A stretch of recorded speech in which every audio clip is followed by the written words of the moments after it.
Hello, chess fans. Welcome to another edition of Chess Chat, a program designed to give you, the viewer, a good understanding of the fascinating world of chess. I am George Merijanian, Program Director of the Wachusett Chess Club at Fitchburg State University.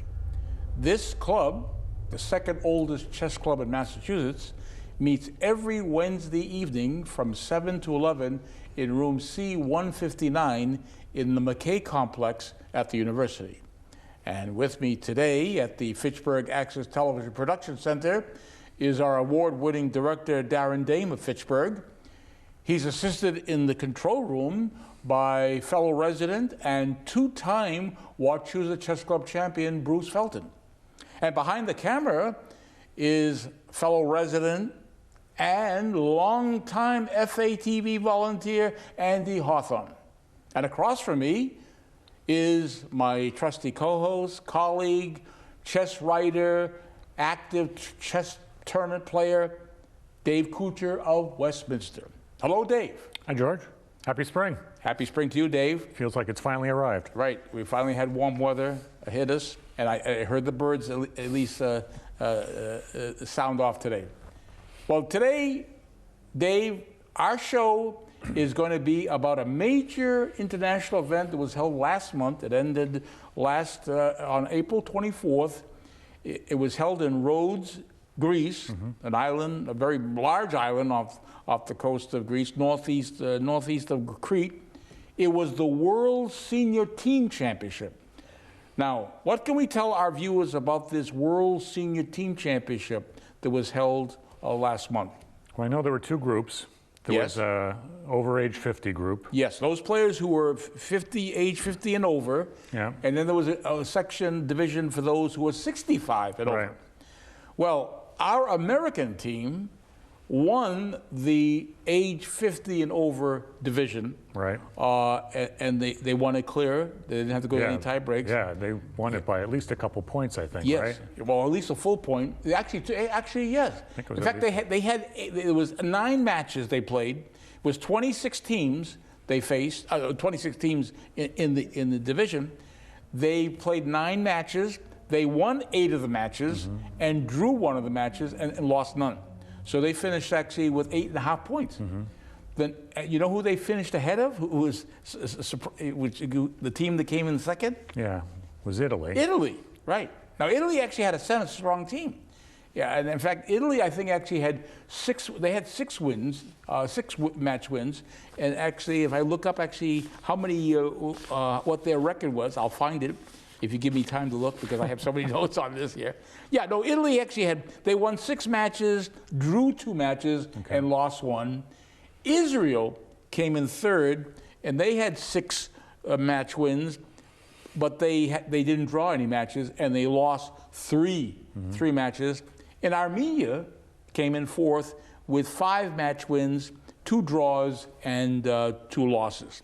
So the United States won again, because you know they won this tournament last year when it was held in Dresden, Germany, but this year it was held in Rhodes, Greece. I think Darren actually has I believe a photo. If we look actually at a photo of Rhodes, Greece, where it was held, this is a beautiful setting with the ruins, the Greek ruins. Yeah. So it was held at the Olympic Palace Hotel. They must have had nice accommodations at the hotel. Again, Rhodes is a very popular tourist attraction. Anyone going to Greece, you know, a lot of people go to Rhodes, you know. So, anyways, let us show our viewers. We have photos of the players on the U.S. team, and we'll talk about some of these players. Let's see. What is the first photo we're going to show? We'll probably show a group photo. There on the left, sitting on the left, with the fellow with the hat is Alexander Shabalov. Next to him, in the red shirt, is actually Grandmaster Joel Benjamin. They're all Grandmasters. And actually, who's done third place? Is that Jan Elvest? That looks like Elvest. Yeah. Elvest, yeah. And the fourth player, that could be... Looks like a photo from last year. No, this is actually, I don't think, is that Sergei Gudrin? Well, let's go to the next photo, because these players played this year. Okay, the U.S. team is now on the right. Yeah. There is Grandmaster Alexander Shabalov. He's 51 years old. Next to him, on the right, is actually Grandmaster Joel Benjamin, who's 55. And next to him is Grandmaster Igor Novikov, who's 56. And the one who's next to Novikov, who's blocked, but we'll see a better photo of him, is Grandmaster Jan Elvis. Let's see some mug shots of some of these players on the team. Here is now Grandmaster Joel Benjamin. As I say, he's 55 years old. He lives. He was born in Brooklyn. He grew up in Brooklyn, New York, same place where Bobby Fischer lived. Former U.S. champion. Yeah, former U.S. Yes, right. In fact, you know how many times Joel Benjamin won the U.S. championship? He won it 3 times. Really? Shall I give the years that he won it? It'd be interesting for those who are interested in U.S. history. Joel Benjamin won the U.S. championship. He shared it in 1987, won it outright in 1997, and then shared it again in the year 2000. Let's see now another photo. This is Jan Elvis, who was born in Estonia. He grew up there. He's an American player now. He came to this country as a U.S. player. He never won the U.S. championship. Yeah, so he's one who's on the team, but is not a former U.S. champion. Now let's go to actually a player who was a former champion. In fact, a 2-time U.S. champion is Alex Yarmolinsky. He was born in Leningrad, which is now known back to its former name, St. Petersburg. But he won the U.S. championship actually in 1993. He shared it with Shabalov, Alexander Shabalov, in that year, and then he won it outright in 1996. So we had actually 5 players who were sent this year to Rhodes, Greece, but there's only 4 players on a team. So Alex Yarmolinsky, the last photo we saw, was a reserve player. He filled in when one of the other regular players wanted to sit out on a round.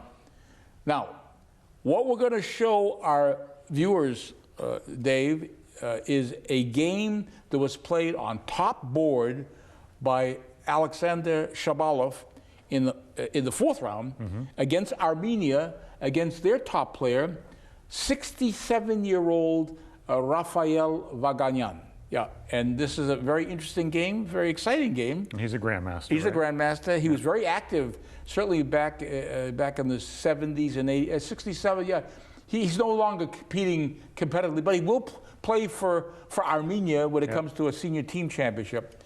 So in this game, Shabalov had white. How did he open the game? How did Alexander Shabalov open the game? He opened with E4. Okay. A very good move. Very good, very common. Very common, too. I've seen this many times. Okay. Now, in response to this, Vaganyan played what he's known for. Even when he was an active player, very active player, he would always seemed always play this against E4. He'd play the pawn to E6. Now, what is this? We've presented games where black has played E6. Does this have a name? It has to have a name. The French defense. French defense. Do you know why this is called the French defense? I don't. No. Have you ever been asked, any player asked you, why is this called the French defense? Okay. Well, I'll give you the history briefly, I hope. There was a correspondence match in 1834 between the London Chess Club and the Paris Chess Club. This was a postal match. And one of the members of the Paris Club, Paris Chess Club, said, you know what we should play?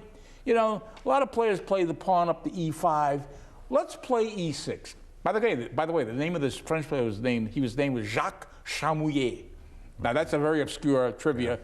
Even top chess players wouldn't even know that. I've never heard of him. But Jacques Chamouillet said to his teammates, says, hey, let's try this E6. Let's see how this works out.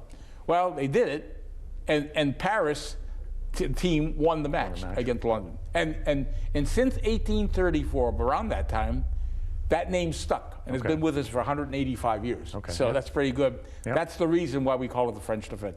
Now, how did Shabalov play? What did he do on the second move? The second move, he plays D4. Okay, grab the center, control the center, occupies the center. Okay, in response to that, Vaganyan black plays his pawn to D5. Now, he's attacking the pawn, the E-pawn on E4. Right. Now, let's tell our viewers, before we play Shabalov's third move, what are the playable moves here for white in this position? Yes. What can be played? So the big choices here are one possibility is to push. That's called the advanced variation. The advanced variation, Locks okay. everything up. Okay. There's the exchange variation where Yes. the pawns get traded. Okay. And the other biggest choice is sometimes the knight gets put on D2. Okay, yes. Still protecting the pawn on Still E4. protecting that pawn, but what Shabalov played is knight C3 to protect the Which pawn. protects the pawn. And that's the most common is. third move in the French defense. Absolutely. You know, actually, when Paris played the French against the London Chess Club, what London did as white, they exchanged pawns. They found nothing better than just to exchange pawns. Okay. But yes, this is definitely the most commonly played third move is knight C3. Yeah. Okay. Now, in response to that, before we play Black's move, what is probably more commonly played against knight C3 is actually to play the bishop out to B4, pinning the knight. Right. Wouldn't you say that's more commonly played now? That's more common nowadays. Yeah. But if you're not going to play the bishop to B4, pinning the knight, Black can play the knight on G8 to F6, attacking. Now I have a double attack on the pawn. Second time, right. And that's what Black did. Varganyan did on the third move, attack the pawn for a second time. Right. Okay, so now what did Shabalov do on his fourth move? So he pushes the pawn to E5, attacking the knight. Okay, forcing the knight to move. Right. Okay, and the knight is not going to go back where it came from, back to its original square. Right. That would be a total waste of time, losing a tempo. Yep. He redeploys the knight from F6 to D7. So knight F D7 is his move. Yep. Okay, so what does Shabalov do now? He plays F4. Okay, so he's reinforcing the defense of that pawn on E5. Right. Okay, which is defended by the pawn on D4. Right. But he's anticipating that pawn on the D4 is to come under attack. Right. Okay. Right. And the way you attack a pawn chain, we have actually a little chain here, right. is to attack it at the base. Right. And that's what Black did, is play C5, plays the pawn to C5, attacking the pawn on D4. Okay, so what does White do in response to this? He just develops the knight to F3. Okay, which adds another defender on the pawn on D4. Yeah. But the key is developing pieces here, right. getting those pieces into play. Right now, White is ahead in development. Of course, by playing the first move, naturally, White would be ahead in development. Right. All right, so what does Black do in response to knight F3? Well, he brings his knight to C6 and develops that knight and puts more pressure Another attack, yeah. on the pawn on D4. Okay, now what does White do? It's now move 7. Move 7. Okay. And so Shabalov plays a move that we found is pretty rare. Yes. I think. What is actually? Yeah. Before we play I think bishop to E3 was the most common move. Yes, I think bishop E3 is most commonly played because actually it puts more defense of the pawn on D4. And it develops a piece. It develops a new piece. But Shabalov on move 7 played knight to E2. Okay. Do we see what the plan is? I mean, if you look at this, you would think the plan is to vacate the C3 square so he could advance the pawn from C2 to C3 and really build a wall. I mean, a chain there, a pawn chain. But let's see actually whether he carries out that plan. I mean, that's one possibility. So in response to knight E2, Black now plays the pawn on B7 to B5. Seeing that the knight is now blocking the bishop that would have normally taken that bishop if that knight were not there. Yep. So he's already taking action on the queen side. All right. So how does White continue after B5? Shabalov on move 8 plays A3. Okay. Now he could have actually played C3 and carried out that plan of establishing a wall, those pawns on B2, C3, D4, E5. But he chose A3, to which Black played pushing the pawn to B4. So he goes there. Yep. Okay. That's sort of interesting. I mean, he had choices. He actually could have actually, well, he chose to advance it. Yeah. Didn't have to. All right. So what does White do now after B4? His ninth move, A takes B4. Okay, so A takes B4, and Black is going to recapture that pawn on B4. Right. Two ways to do it. He can do it with the knight on C6 or the pawn on C5. He chose to take it with the pawn on the C file. C takes B4 is his move. All right, so that's what Vaganyan did on his 9th move. All right, what is Shabalov going to do on his 10th move here?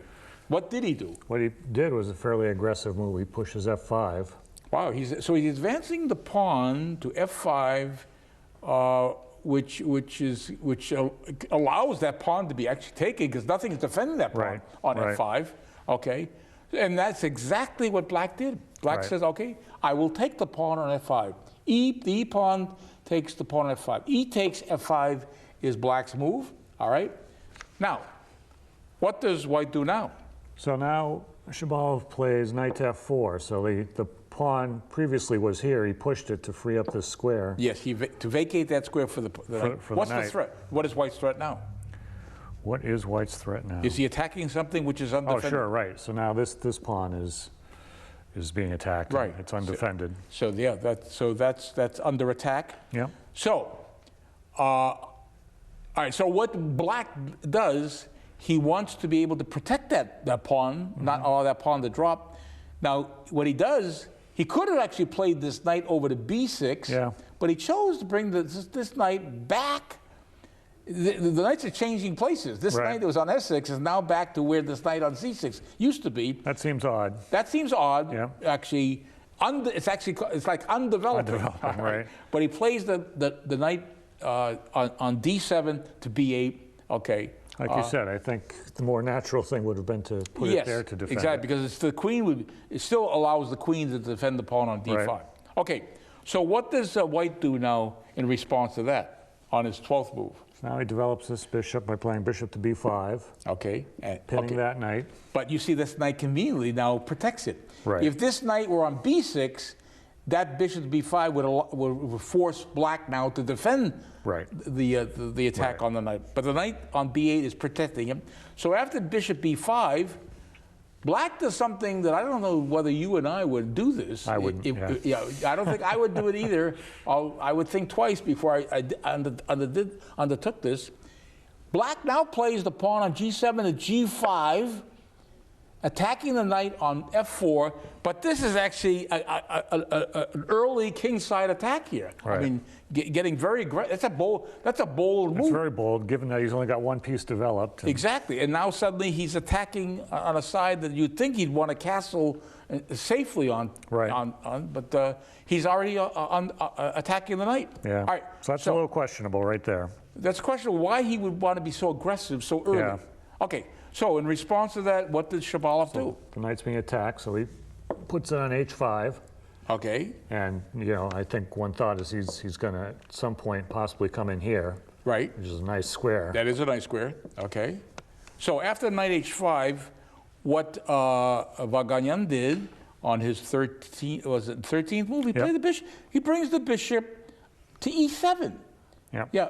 Because actually, by the way, by moving that knight to h5, we have a double attack with the knight and the bishop. So that pawn had to be either protected or pushed. Yeah. He could have actually pushed it, but he chose to bring the bishop to e7 to protect it. Because he really needs to develop. Right, exactly. So now what does White do? Now, it's now the 14th move. He actually does what I suggested, knight to f6. Right. Right, he goes there. Yeah. Now, he could have actually gone to g7, check, forcing the king to, and then maybe if the king went over to attack it, scoot back, and actually. But he chose not to do it that way. He chose to play knight f6, and now he must take because he cannot move. Check. He's in check. Check. Right. He's got to get out of check. And if he moves the king, he's going to lose the pawn on g5 with the bishop. All right, so he takes. Bishop takes f6 is what Black does. And in response to that, Shabalov plays e takes f6. Right. Okay. All right. Now, before we play the move actually played by Vaganyan, he does not take. Let's show our viewers before we play actually the move he played. Why did he not take the pawn on f6 with the queen? No, that would be a mistake. Wouldn't that be a blunder? Because you know what he's going to lose. Well, he will lose that pawn. That pawn. Yeah, and the queen is going to be awkwardly have to move away. In fact, he doesn't want to do that. He does not want to lose that pawn on g5. Yeah. So that's why that pawn stays on f6. It's under attack, though. We have the bishop and Right. knight. So what Vaganyan does, he defends it. Yeah. H6. Now he is threatening to take that pawn. All right, so what does Shabalov do now after H6? Now Shabalov starts an attack on the queen side with H4. All right, so he now has a double attack on the pawn on G5. And what Black does is push the pawn to G4 and attack the knight. All right. So what is Shabalov going to do that night? We should say this is pretty unusual in general, right? That usually attacks happen, you usually develop your pieces, then you start an attack. Neither side is really well developed, and they're already starting their attacks. They're already starting to attack. And Black especially is way behind in development. Right. Look at all the pieces, totally undeveloped. He's developed one piece. One piece developed, yeah. So that knight has to move. The knight's attacked, he puts it on E5, so now there's two pieces attacking that knight. So we got a double attack on a knight that's only defended once. Yep. So what does he do after knight E5? Now the queen on D8 can take the pawn on F6 and simultaneously defend that knight on C6. Yep. All right, so that's what Black did. Queen takes F6, it's White's move. White's move, now he castles. Okay. So that took him 18 moves, but 18 he's here. moves. All right, okay. But Black still hasn't. Okay, so here is where Black, Vaganyan, pushes the pawn to G3. Yeah. Now, by pushing the pawn to G3, well, actually... He takes away these two squares. Right, exactly. And now the threat is the queen comes here and checkmates there. Right, exactly, yeah. And by the way, we should point out that he could never go with the queen and take the pawn because he has to keep this queen protecting this knight on C6. So this queen has to stay protecting this knight. So he first plays the pawn to G3. Yeah. Okay, now it's White's 19th move. And now we had seen that White missed a strong move. A strong move here. And what was the strong move before we actually played? He missed. He didn't play this. Was Queen H5, right? He did not play that. Right. He could have played this. But if he had played that, Black would be in trouble here. Yeah, I could. Yes, right. Okay. So, but he chose not to do that. So let's put the queen back. Yep. And play what Shabalov actually played in the game. Instead of Queen H5, which he could have done. Reasonable looking move. He pulls the knight back to F3. To protect the pawn. To protect this pawn. But again, he still that queen. Whoops. Although he really didn't have to go there because he could have stayed right where he was because that queen still cannot take that pawn because, no, there's a danger. If that queen were to take here, we have a mate threat on H2. So yes, so that's why he was cautious. But again, if he had played queen here, that also would have guarded it. And in fact, that would have been better. That would have been a superior move, Queen H5. He missed it. Instead, he played Knight F3, protecting the pawn on H4. And now here is where Black, the castle now. Finally castles, right. He castles on his 19th move, all right? Okay, White's move. What does he do? He develops his other bishop to F4. Okay, now it looks like he's trying to win that pawn, right? Okay, so with the bishop on F4, all right, here is where Black, there's nothing else he can do on the kings that he sees, so he plays the pawn up to A5. He plays this pawn, A5. It protects the pawn, but of course the pawn was not under attack. Right. Yeah, so maybe it's actually maybe he wants to eliminate this pesky little bishop here. Right. Okay. All right, so what does White do now? White plays queen to D2, attacking this pawn a second time. We have a double attack, and the only way to defend that pawn again is actually, defend it. Yep. It's possible you could push it, but that would actually make this square G5 very weak. Yep. He comes up, King H7 is his move, okay? So that's what Vaganyan did. So on move 22, Shabalov takes the pawn, bishop takes G3. Bishop J3. Now in response to that, Black conveniently brings the rook on F8 to G8, and his threat is to win the bishop on G3. Right. Okay, so how does White respond to that threat? So White just plays the bishop back to F4. Right, just goes back. Yep. Okay, so it's back on F4. All right, here is where Black says, I want to get rid of this pesky bishop. Right, so he needs to develop. Yeah, yes. Yeah. And so he plays the bishop to A6, right here, okay? Now what does White do? Shabalov plays bishop takes A6. Okay, so he exchanges. Now, the two ways to take back here, the bishop, either with the knight or the rook, he chooses to take it with the rook. Rook takes a6, which is probably the better of the two. Leaving this knight in a way where it could actually develop more toward the center here. Right. Now, what does white do now after rook takes a6? Queen to d3. Okay. One of the things that does is now this rook is attacked, so he can't. Yeah, so he can't. So yes, so it keeps this knight on here. So Stuck. He doesn't like this queen attacking this rook. Right. So he decides to play the rook back to a7. Right. That's what he did, a7. And now what does white do? He brings his other rook into play, rook e1. Okay, all right. And black just wants to simplify. Black is just hopefully that we can exchange rooks, brings the rook over to e7, okay? Offering to trade. And does he trade? He doesn't trade. Oh, he doesn't trade. He plays knight to e5. Knight e5, okay. All right, and in response to that, black actually took the knight. Knight takes e5, okay. And what did Shabalov, white, do here in response to this? He takes rook back. Takes e5, He takes with the rook, okay. All right, here is where black now says, okay, I've had enough. I'm going to play the queen over to g6 and threaten what? What is now black threatening? He's threatening mate on the next He's threatening move. checkmate on g2 with the queen. All right, so how does the white respond to this? This one just pushes to g3. G3. So that pawn's covered by the bishop and the queen, so it's safe. All right, so black now sees he sees a pawn that could be taken here. He doesn't like that, so he wants to eliminate the pressure this rook has on this file and takes. Rook takes the rook on e5. Rook takes e5, and in response to that, white plays bishop takes e5. Okay, and now comes the move that loses the game. Yeah. All right. Because actually before the game was actually more or less equal. Wasn't it considered equal? Yeah, this is pretty much an even game. He now plays the knight up to d7, attacking the bishop, but this is a mistake. Because how does white punish this move, the knight on d7? What does white do? He plays h5. Okay. Attacking the queen. And in this position, black, Rafael Vaganyan, resigned. Why? Why can he not take that pawn? What is wrong with just simply taking the pawn? This is the reason why he resigned. If he takes the pawn with the queen, white's response is to take that pawn on f5 with the rook. Let's do it. So rook takes. Okay. Take the pawn. Queen is now under attack. Where does the queen go? Where can the queen go? Actually, when you think about it, I mean, it has it has this square, g4, has g6, the only squares I see.